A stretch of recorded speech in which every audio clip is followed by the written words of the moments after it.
Segala puji syukur kami kembalikan kepada-Mu ya Tuhan, oleh karena anugerah-Mu kami bisa kembali bertemu di kelas Zoom, terlebih pada saat hari ini dengan Ibu Meg dan semua rekan-rekan hamba-hamba-Mu yang telah memberikan waktunya, dan hari ini kami menyatukan hati kami, minta Tuhan terangi hati pikiran roh kami dapat menyerapkan terus dibangun di atas kebenaran-kebenaran yang Kau telah nyatakan ya Tuhan. Terima kasih, kami serahkan semua fasilitas yang akan kami pakai, prasarana yang ada Tuhan menguduskan, memberkati sehingga berfungsi dengan baik.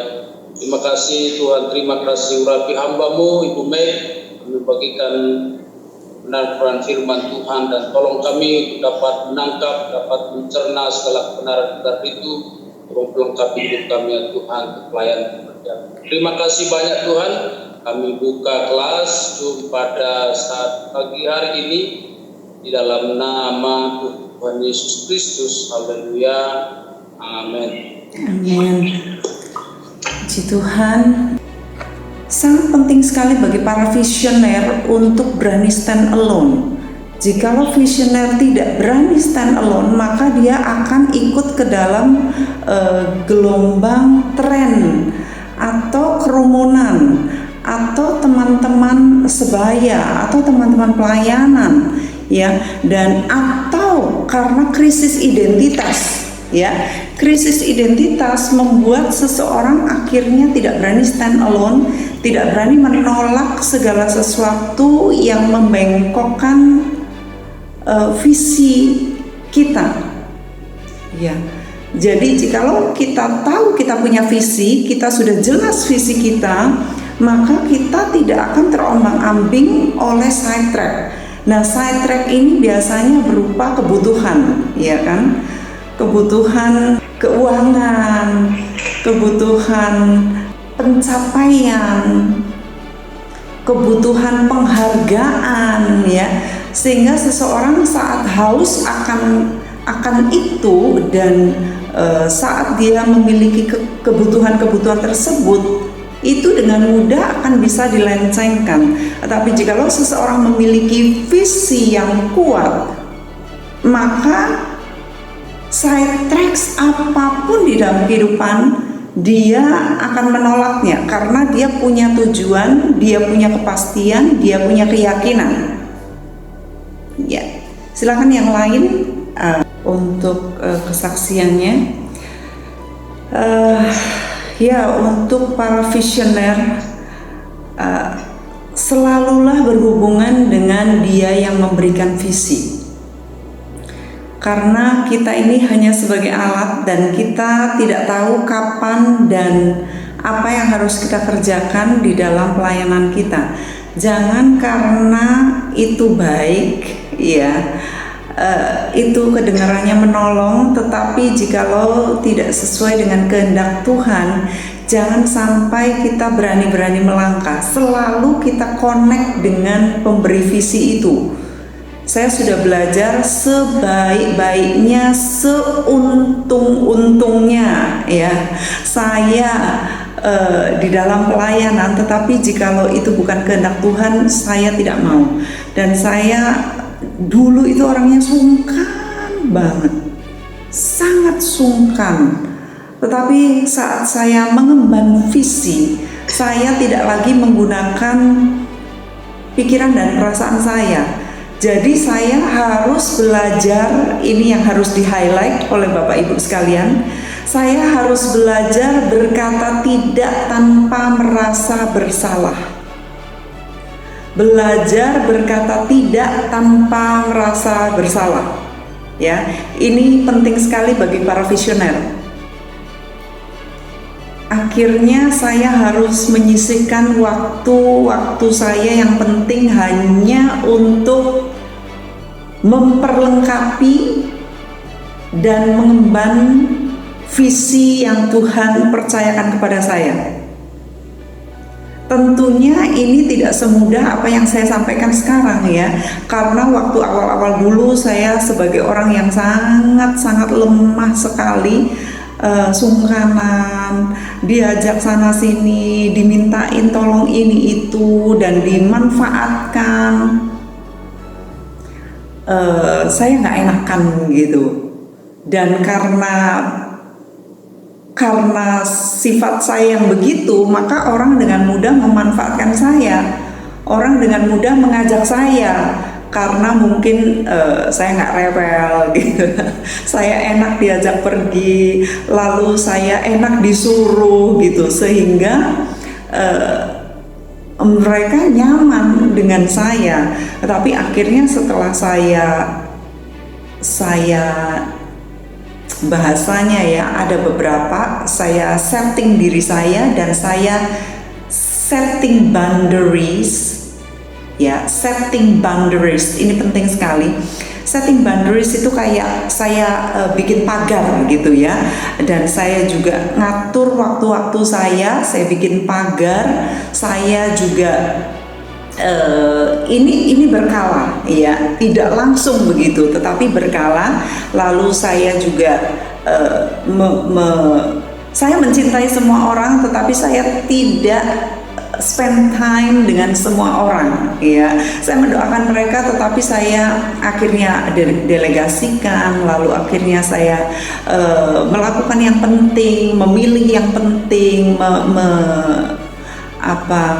memprioritaskan ya, memprioritaskan waktu-waktu saya dengan sangat-sangat detail begitu. Nah, minggu lalu kita bicara mengenai prioritas penting, yaitu kepada Tuhan. Nah, ada contoh-contoh di mana saya bahkan sampai ekstrim begitu ya. Saya tentunya menghadapi keluarga saya yang mencari saya, adik saya, dan kemudian orang-orang dari keluarga saya yang tadinya mereka berpikir bahwa wah, ini kok sombong banget, mungkin begitu ya, walaupun tidak terucap di kata-kata mereka. Dan beberapa teman-teman saya sulit sekali dicari sekarang. Ada yang bilang wah, lebih sulit dari presiden katanya. Visioner saat mereka setting boundaries akan menghadapi atau mengalami tantangan-tantangan yang seperti ini. Tetapi saya tidak peduli, karena tidak hanya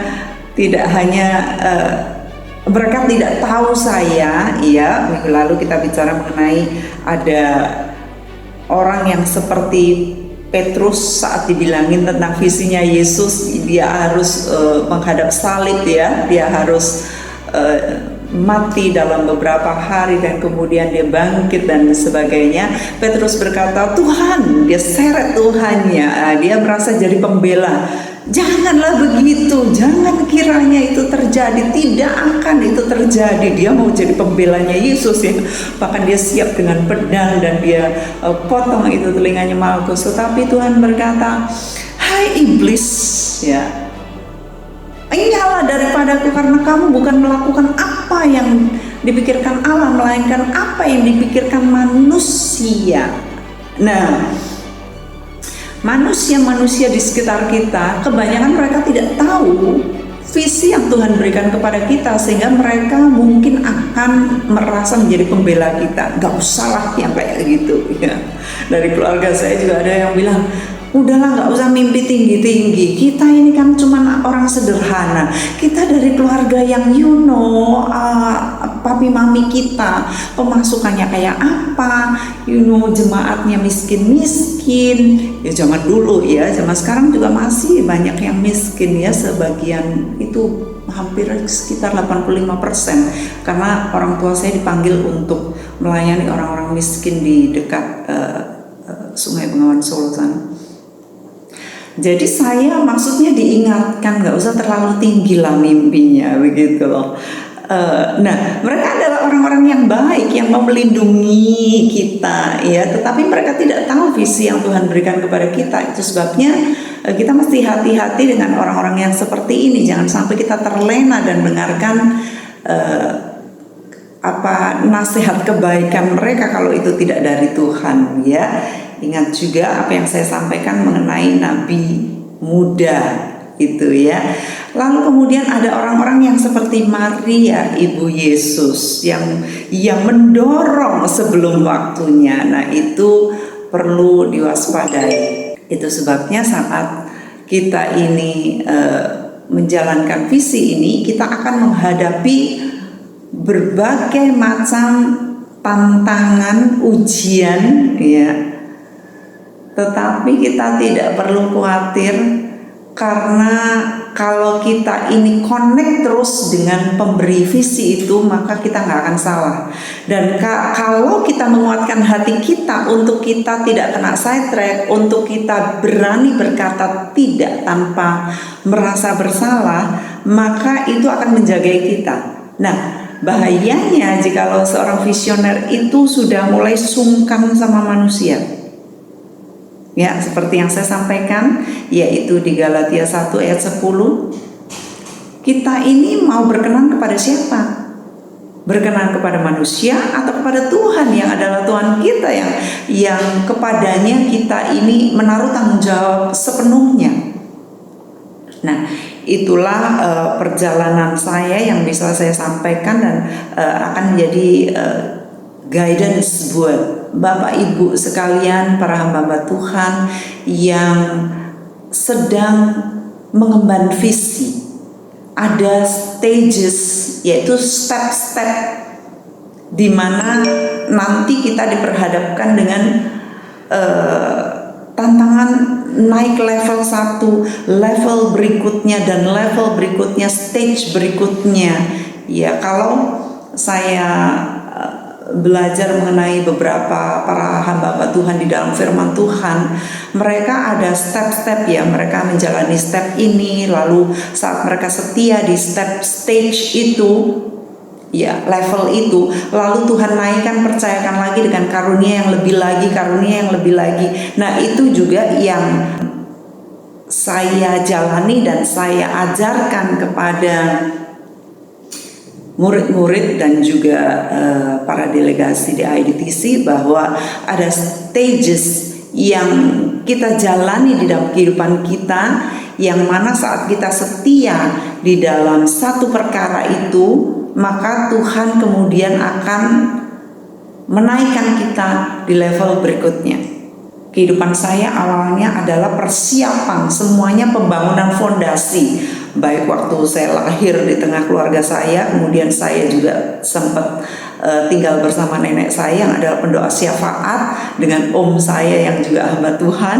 Kemudian dari sana saya belajar kuat di lutut saya, yaitu berlutut, yang menjadi pendoa syafaat, dan sampai sekarang saya sangat menikmati sekali hadirat Tuhan. Jadi prioritas utama saya setiap hari sudah selama bertahun-tahun, puluhan tahun, 20-30 tahun saya menjalani kehidupan doa yang seperti itu. Dan kemudian Tuhan persiapkan saya di rumah orang tua saya untuk belajar melihat bagaimana melayani, ya, orang tua saya sebagai hamba Tuhan. Saya melihat mereka melayani dengan setia, papi mami saya orang-orang yang luar biasa, melayani dengan pengabdian, orang-orang miskin, ya, orang-orang yang jual kerupuk, yang kalau di Solo namanya karak, ya, yang diusung di sini tinggi sekali begitu. Jadi kalau mereka jalan gitu tanpa sandal. Dan saya juga melayani mereka di seberang Sungai Bengawan Solo, naik perahu begitu. Kalau hujan deras sekali itu kami harus pakai perahu, dan perahunya itu bisa diisi motor-motor begitu, dagangan-dagangan. Nah, kalau arus sangat deras itu sampai bisa tumpah dan beberapa orang mati, ya. Lalu kalau musim kering dibikin jembatan yang kalau jalan bisa goyang-goyang begitu, dan bayar waktu itu, zaman itu bayar 100 perak, ya. Nah, itu fondasi pelayanan. Kemudian tidak hanya itu, Tuhan mau saya sekolah. Nah, sekolah ini bukan pilihan saya sama sekali, ini pilihan Tuhan. Karena saya waktu Tuhan panggil saya untuk melayani Tuhan, saya berkata, Tuhan, siapkan saya dengan cara apa saja, Bible study yang bagaimanapun saya mau, asal saya dipersiapkan dengan sungguh-sungguh. Saya mau maksimal begitu. Dan Tuhan punya rencana lain buat saya disekolahkan. Dan itu kisahnya lengkap, ada di buku saya, ya. juga buku Vision, Melihat Tanpa Melihat, itu juga sebagai kumpulan dari perlengkapan saya menjalani visi. Belum lengkap, ada stage-stage berikutnya. Nah, dari sekolah itu akhirnya Tuhan dengan fondasi semuanya ini dari lahir sampai saya lulus sekolah ini menolong saya untuk menaruh fondasi yang kuat selain doa-doa saya setiap hari. Dan kemudian mulai dari situlah Tuhan pulangkan saya ke Indonesia, dan di situ saya diminta Tuhan untuk mendirikan ini pelayanan dan membantu saudara-saudara sekalian dan gereja-gereja Tuhan sebanyak mungkin mereka yang mau menerima apa yang Tuhan titipkan kepada saya dan kepada kami tim. Nah, dari situ kita mengerti saudara bahwa ada persiapan dan ada stages. Ya, stages. Stage pertama saya yaitu menulis buku, lalu dari situ pemuridan, dari pemuridan IDTC dan seterusnya itu ada stage-stage ya. Nah, nanti saudara akan cari fondasi-fondasi saudara untuk pelayanan apa saja, lalu stage-stage di dalam pelayanan saudara, dan semuanya itu nggak pernah salah saudara, nggak pernah salah. Waktu Tuhan tempatkan kita dengan semua masa-masa lalu kita, walaupun ada yang masa lalu yang buruk sekalipun, itu nggak pernah salah. Jadi saudara jangan sesali, semuanya Tuhan bisa recycle untuk kebaikan. Dan sebagaimana saudara sudah diajarkan tentunya di kelas-kelas beberapa tahun belakangan ini, bagaimana saudara confess, bagaimana saudara memberkati dan sebagainya untuk landasan kebaikan dan pelayanan apa yang Tuhan mau di dalam hidup saudara. Nah, Pak Konsam tadi berkata bahwa wow, kami ini siap ini pencahayaan ya, duduk mulai rapi, lalu Pak Konsam beli lampu lagi. Saya juga kemarin belikan lampu rekan saya, loh kok buram sekali ini, saya lihat di apa ininya kok nggak bagus gitu, jadi beli lampu. Semuanya itu harus baik gitu ya, saya usahakan semuanya baik. Kemudian saya kan berkata bahwa kalau saudara punya visi, saudara setiap hari itu excited ya. Setiap hari saudara seperti mau menerima the best phone calls from the president gitu.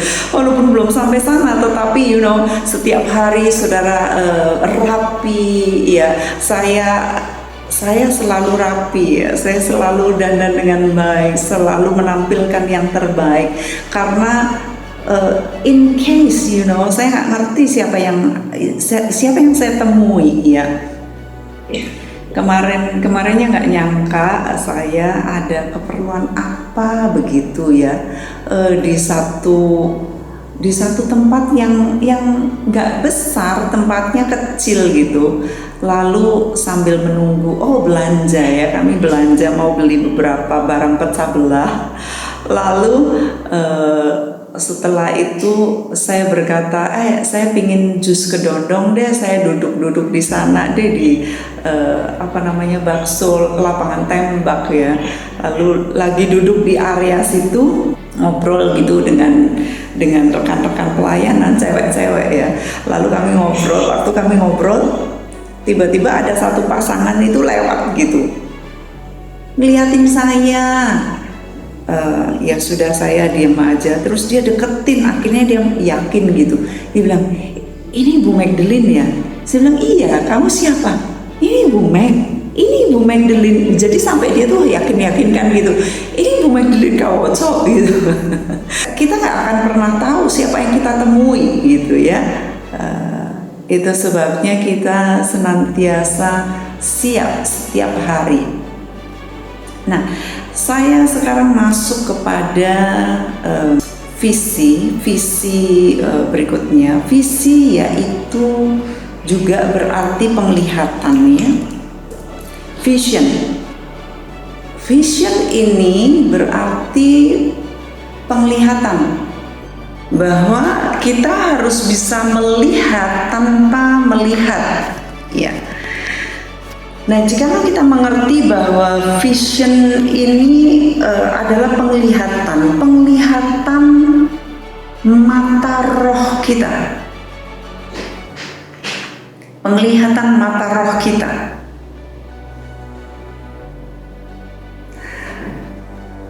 Minggu lalu saya menceritakan mengenai blank wall, ya, blank wall.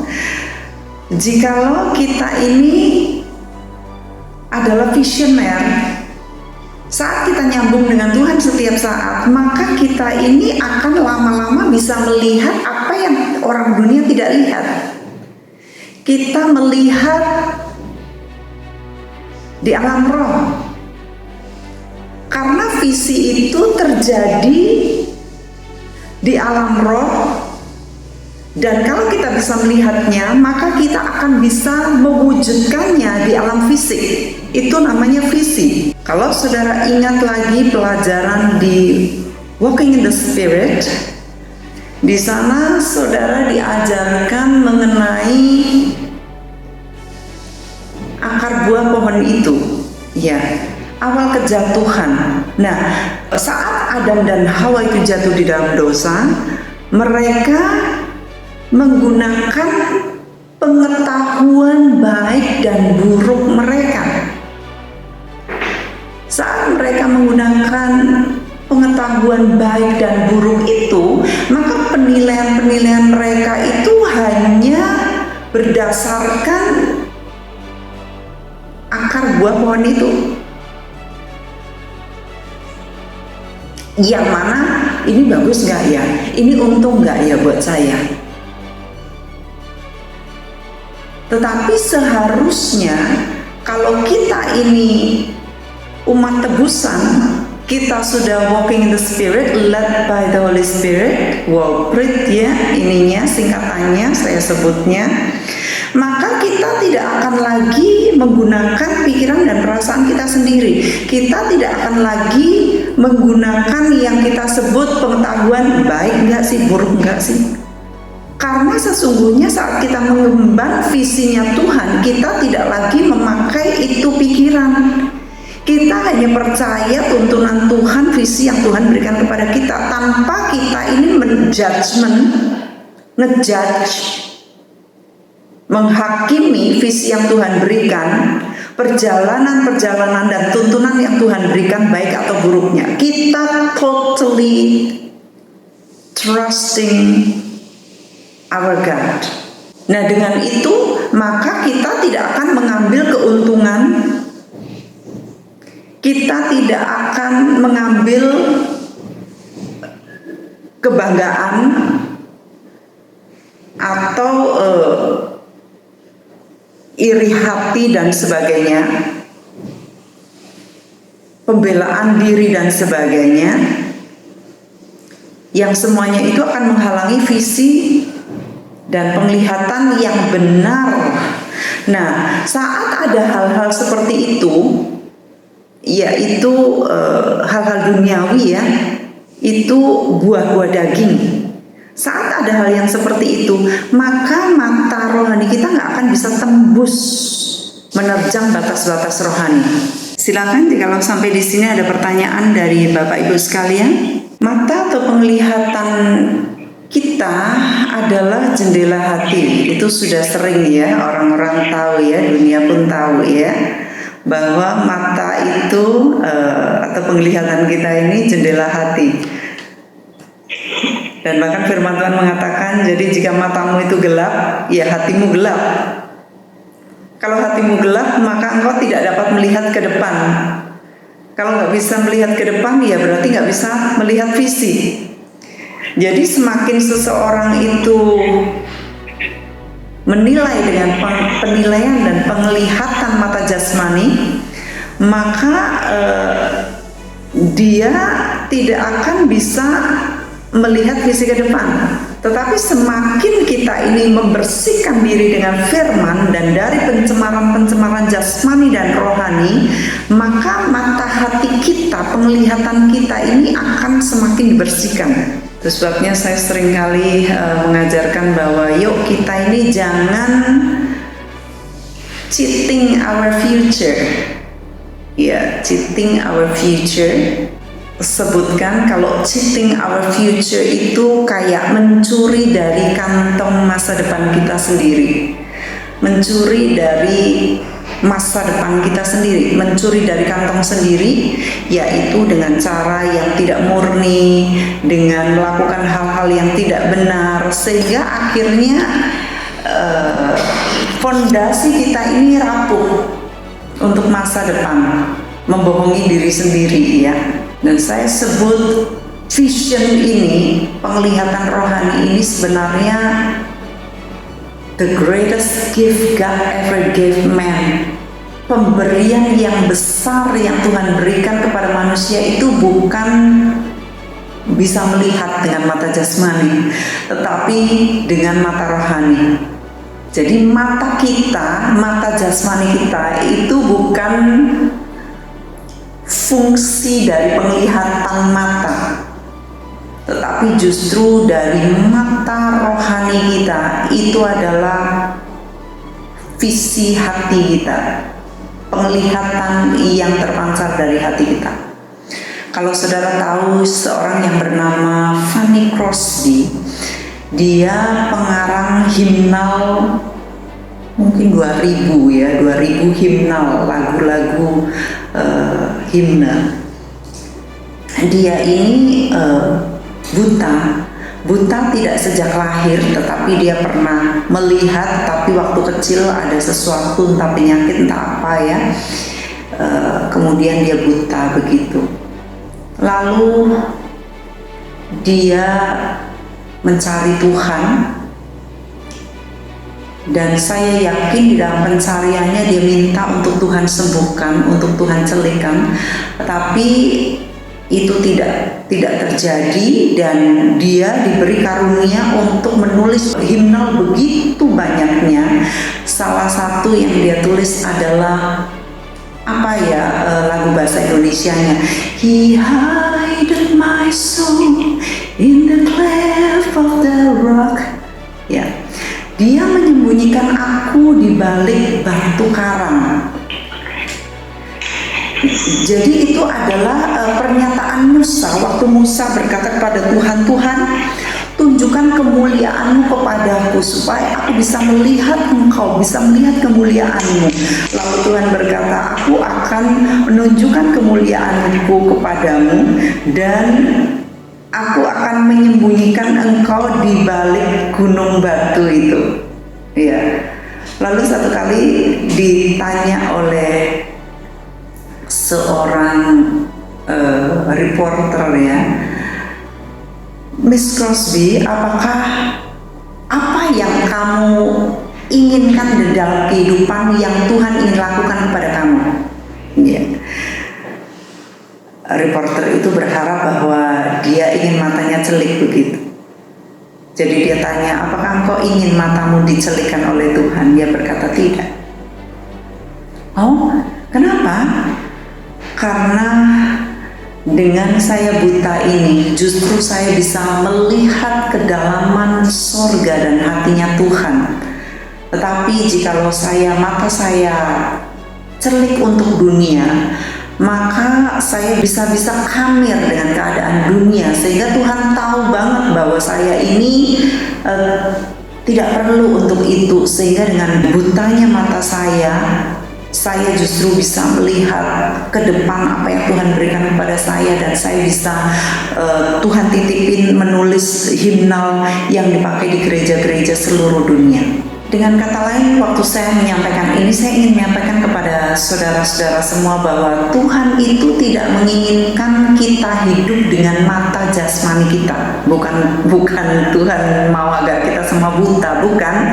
Maksudnya mata kita ini Tuhan mau agar kita ini difungsikan bukan hanya sebatas pandangan mata jasmani saja begitu. Ya.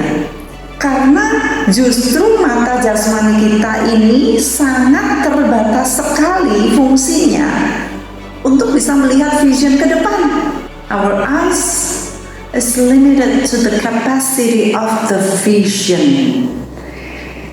Itu sebabnya Tuhan minta kita agar hidup dengan iman, bukan dengan penglihatan. Right? Nah, akhir-akhirnya saya membawa saudara kepada iman ini sendiri. Iman ini sangat penting sekali. Dengan mata iman kita bisa melihat visi yang Tuhan berikan kepada kita selama kita di dunia. Kalau di sorga sudah kita nggak perlu lagi iman, saudara, kayaknya loh ya. Kita butuh iman ini di dunia. Nah, iman itu lewat mata rohani kita. Itu sebabnya kita ini di dalam dunia ini perlu sekali untuk mengasah mata rohani kita daripada kita jelalatan pakai mata kita untuk hal-hal yang jasmani. Mata jasmani ini hanya menuntun kita untuk melihat secara jasmani, tetapi ini hal yang besar. Visi ini untuk menuntun saudara menjadi apa yang Tuhan inginkan saudara jadi. Eyes only lead you to what you can see, but vision leads you for what you could be. Wow, ini pernyataan yang sangat besar dan luar biasa saya titipkan kepada saudara-saudara. Ya, silakan dari saudara, apakah ada yang mau share? Banyak orang yang nggak bisa ngeblend dengan generasi sekarang, orang-orang zaman dulu, generasi sebelum kita. Nah, biasanya sulit untuk menerima masukan-masukan kita.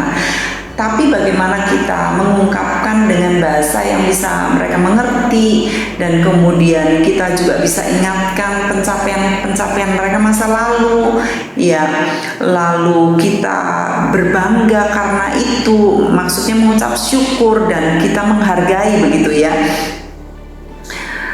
Lalu minta beliau untuk memberkati Bapak untuk meneruskan pelayanan di generasi ini. Ini yang saya dapatkan dari Tuhan. Saya minta blessing dari senior saya, dari otoritas saya yang mungkin sampai sekarang sudah hanya menikmati saja buahnya dan nyaman dengan apa yang ada. Sementara kita ini diberi Tuhan visi yang lebih lagi. Nah, kita bersyukur untuk itu. Ya, dengan kita merendahkan diri dan berkata bahwa utus saya, berkati saya, ini adalah apa yang saya lakukan, adalah hasil dari pelayanan pendahulu-pendahulu saya. Berkat dari mereka, blessing dari mereka, dan betapa bersyukurnya mereka. Ya, waktu saya kembali ke Korea, baru saja kemarin bulan lalu ya, bersama dengan fakulti, saya bertemu dengan papa rohani saya lagi, dan dia berkata, dia masih ingat, dia berkata gini, ya, kamu ini kalau kesini nih minta saya ngerjain hal-hal yang sulit, cari orang-orang yang sulit katanya. Saya ingat waktu kamu datang kepada pendetamu, katanya, kamu berterima kasih kepada dia, lalu ini pendeta sampai hampir nangis ya, sampai besoknya minta untuk traktir saya lagi di restoran yang bagus. Dia mau peluk saya lagi karena apa? Dia merasa begitu senang, bersyukur dan bangga. Dan Papa rohani saya berkata gini, dia itu sponsorin banyak sekali internationals. Dia tabur benih keuangan itu buat mereka.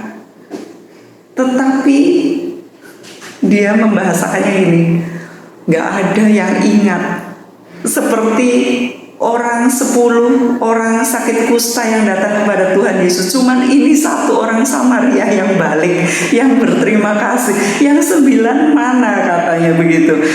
Saya gak pikiran itu, tetapi mereka berpikir begitu, dan saya bersyukur bahwa saya kembali dan berterima kasih begitu. Saya juga berterima kasih kepada mereka-mereka yang menolong saya menjadi panel tim saya pada waktu saya mengerjakan tesis disertasi doktoral saya. Saya waktu itu namanya masih terlalu muda ya, jadi saya belum ngerti itu minta tolong orang, saya nggak ngembaliin berkat gitu buat mereka. Jadi pada waktu saya kembali ke Indonesia dan saya bertemu dengan mereka, saya sudah ada sedikit pemasukan dan sebagainya dari hasil penjualan buku. Kemudian saya kembali dan bertemu dengan beberapa orang-orang besar itu yang beberapa sudah almarhum ya. Saya membawa uang, saya memberkati mereka, dan waktu saya diundang ke seminari mereka untuk saya menjadi pembicara bagi anak-anak teologi, saya dikasih uang tiket dan uang ini saya nggak mau terima. Saya bilang saya terima ini, tetapi saya kembalikan kembali dan bahkan saya memberi lebih kepada orang-orang tua rohani saya. Saya sekarang memberi lebih dan mereka sampai menangis gitu. Itu tanda ucapan terima kasih saya kepada mereka yang turut menjadi bagian besar dari apa yang Tuhan bawa sampai sekarang. Jadi visi kita sekarang adalah bantuan dari orang-orang yang Tuhan lewatkan dalam kehidupan kita. Dan saya bersyukur jikalau saat ini bahkan saya bisa memberkati, mengirim mereka, memberkati, bertemu dengan mereka dan bawa berkat-berkat secara finansial kepada mereka sampai mereka menangis ya, sampai mereka menangis saking mereka gak nyangka gitu. Saya memberkati mereka, itu ucapan terima kasih. Jadi itu Pak, mungkin itu juga bisa diterapkan bagaimana kita berterima kasih dan menghargai mereka, dan bukan seolah-olah pekerjaan mereka sudah selesai dan kita ini yang ini dan sebagainya. Visi itu harus besar. Kalau kecil berarti kita bisa melakukannya dengan kekuatan sendiri. Tetapi saat kita tahu bahwa wow, this is so big, this must be God gitu ya. Ini Tuhan nih, nggak lain, bukan Tuhan. Dan kalau itu saking besarnya, kita nggak bisa melakukannya sendiri. Itu sebabnya kita membutuhkan Tuhan.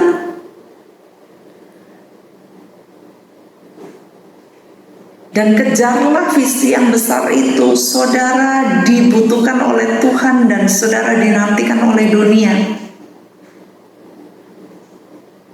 Visi itu harus besar. Saya tidak pernah menyadari bahwa Tuhan itu menitipkan kepada saya visi yang begitu besar.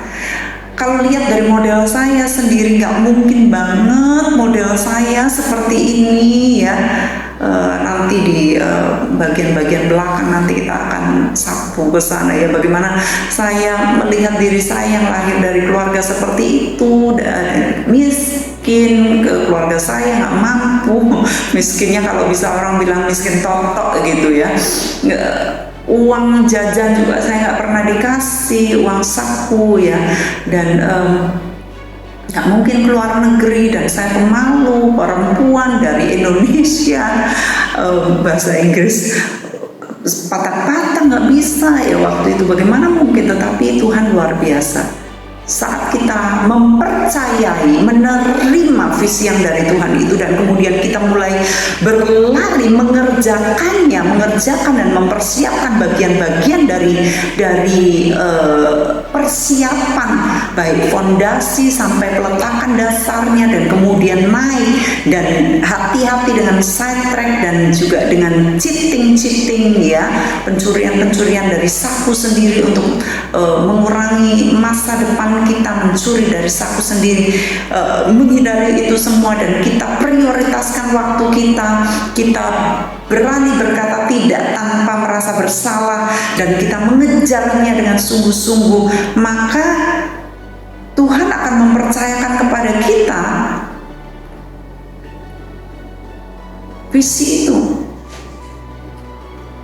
Nah, visi ini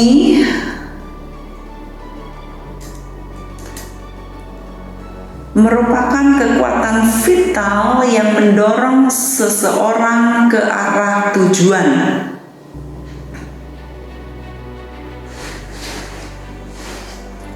Visi adalah kekuatan vital yang mendorong seseorang ke arah tujuan. Itu sebabnya dengan saudara memiliki visi, maka saudara sudah nggak bisa santai-santai lagi, karena saudara terdorong, terkejar, atau saudara mengejar visi itu. Karena visi itu punya deadline. Lalu visi itu adalah seperti roh ya, roh dalam kegerakan seseorang. Adanya visi menggerakkan kita, mendorong kita, menggerakkan kita, itu visi. Lalu visi juga seumpama oksigen dalam kegerakan hidup manusia. Dengan visi ini kita bisa berkata, inilah aku. Untuk itulah aku melakukan ini. Inilah tentang aku atau tentang kami kalau suami istri ya, atau kalau komunitas, atau kalau sekumpulan orang, gereja. Inilah tentang kami 5-10 tahun mendatang, begitu. So, what is vision? Vision itu juga sebagai kunci masa depan yang membuka hal-hal yang di sorga. Itu visi dengan mata iman. Nah, lalu dengan iman kita bisa menurunkan atau mewujudkan hal-hal yang berkaitan untuk mensukseskan visi itu atau menggenapi visi itu. Visi ini juga untuk membukakan apa yang terselubung. Berarti visi ini juga bisa disebut sebagai jawaban buat masa depan.